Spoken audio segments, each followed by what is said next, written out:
Ignorance was bliss. Remy had always thought that death would mean everything going black. Maybe there would be a tunnel with a bright light. He'd hoped it would be a falling sensation, swiftly followed by a great deal of heat and the scent of brimstone. Truth be told, he wouldn't have been overly surprised by that last one. What happened, though, was that the world froze and was bleached of color. The next moment he was outside of his body, dispassionately watching the shadow cats devour his mortal coil. He couldn't muster any emotions. Even when one of the monsters pulled his leg free from his torso, he didn't have an emotional reaction to it. Intellectually, Remy knew that he should be bothered by his own mutilation, but he felt nothing. He floated away. Not higher necessarily, just away somehow. Everything grew darker and darker until all he could see was blackness. Then he saw the light. Above him, a glowing white portal appeared, and his astral self flew toward it. The gateway radiated an energy that made him start to feel things again. It was like the photons flying toward him were each engraved with messages of contentment, peace, and love. It felt like seeing a warm glow through your house's front window after finishing a cross-country drive. It felt like he was going home. As he floated toward the portal, he thought back on his life. He thought of the years of service when he had protected his country. He thought about his family, the good times and the bad, and knew beyond any doubt that there had been more good.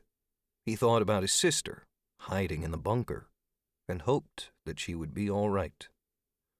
With each thought that flashed through his mind, and with each moment of his life that he replayed, he let go of his mortal attachments. The reports of one's life flashing before one's eyes had apparently been true. It was the first part of a necessary process to truly embrace the next phase of existence. More of Remy's bonds to his old life were peeled away as he drifted closer to the shining gateway. By the time he was in front of it, he was left with a very simple conclusion. He was ready. It was time. Right when he was about to pass on to the next phase of existence, however, a force grabbed his astral self and ripped him away from the welcoming light. Remy was only able to keep the portal in sight for a billionth of a second, but he thought the white luminescence had flashed an ominous, angry red. He would never be sure, though, because he was pulled away so fast that everything was a blur. As he flew away from that portal to the beyond, all his memories and thoughts slammed back into his self.